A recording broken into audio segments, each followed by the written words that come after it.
HSBC just coming out with their second half outlook.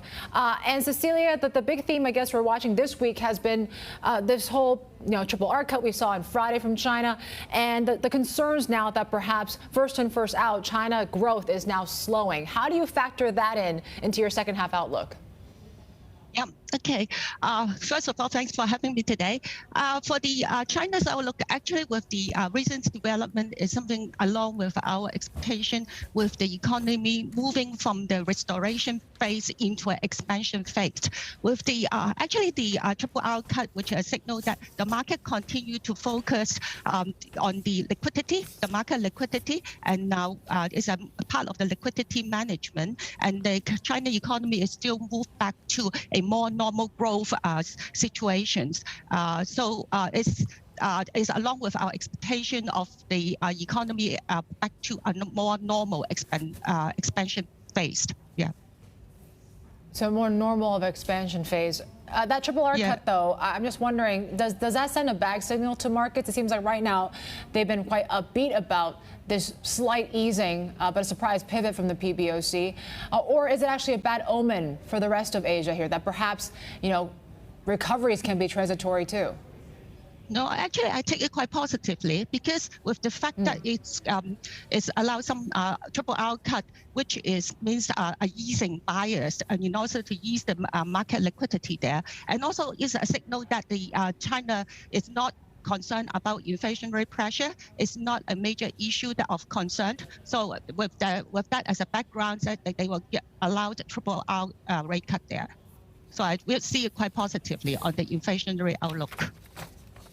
Absolutely. I think you did a paper here, Cecilia, about the second move with regards to the second transition, and I think you termed it mission economy. Give us a sense of what you're looking at here and the contours of that recovery. Yeah. Actually, that is the reason why we term it as in the second half is more like well, we focus on the topic mission economy is because we expect that there is a better or there will be a good collaborations between monetary policy and fiscal policy. And so on the fiscal policy side, the government will focus more like on the closing or the reducing the gap between the income inequality gap, try to close bring it closer and have the more general public, and by having a higher tax on the corporate side in order to give more benefits to the more general public. And also there will be more focus on the green economy with more inclusive type of growth development. So that is what we call about the mission economy there. So, of course, as an asset manager, you look at that. How does that inform how you change your portfolios? And, what are you going towards? I mean, we've got a lot of talk about the low insurance penetration. Let's also look at how technology plays into this with a lot of these stocks, as we've been talking, really battered down. And then what about 5G? How does that change things? Well, actually, it doesn't really change our strategic outlook on the tech stock. In the short term, we realize that the regulation risk or regulatory risk there that affect the short-term market performance. And in the short term, we expect those the tech stock would have required to build a higher risk premium in the short term. But over the long term, we think that those changes, actually, particularly for Asia in Hong Kong, is beneficial to the Hong Kong listing in the future. So there will be more Chinese stock listed, tech stock listed in Hong Kong, for example. That is a positive outlook for Hong Kong. In terms of our strategy, actually with our mid-year outlook, we expect that the market moving forward here is more a mixed outlook, and we expect for the entire year there will be a low single-digit positive type of return.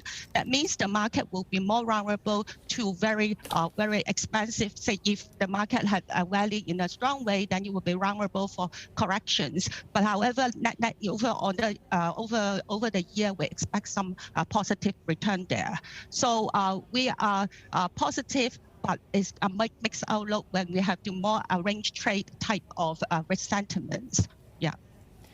And Cecilia, it seems like stocks and bonds are actually sending different signals, though. Sorry to interrupt, but how do you explain this dichotomy? We still see stock markets are at records, and then bond yields continue to head lower on the long end, and we have flattening yield curves. What's causing all this? I think it's based on the inflation rate outlook. Despite that, we do have some higher inflation figure recently, but the market expect that the inflationary pressure will be only transitionary, and then it's something that would normalize over the longer term. So that's why the 10-year Treasury yield, after it moves up to like at a high of like 1.7, 1.8 type of level, and then it back down. And recently, it also moved down to around 1.35, that type of level.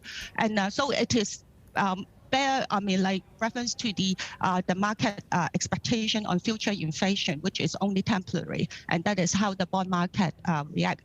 And then when the bond yield is like not moving higher or not expecting a long-term inflation that move higher, then it's positive for the equity market. So we do see that's why we had and also continuation of ease monetary liquidity and ease monetary policy is helpful for the valuation of the equity.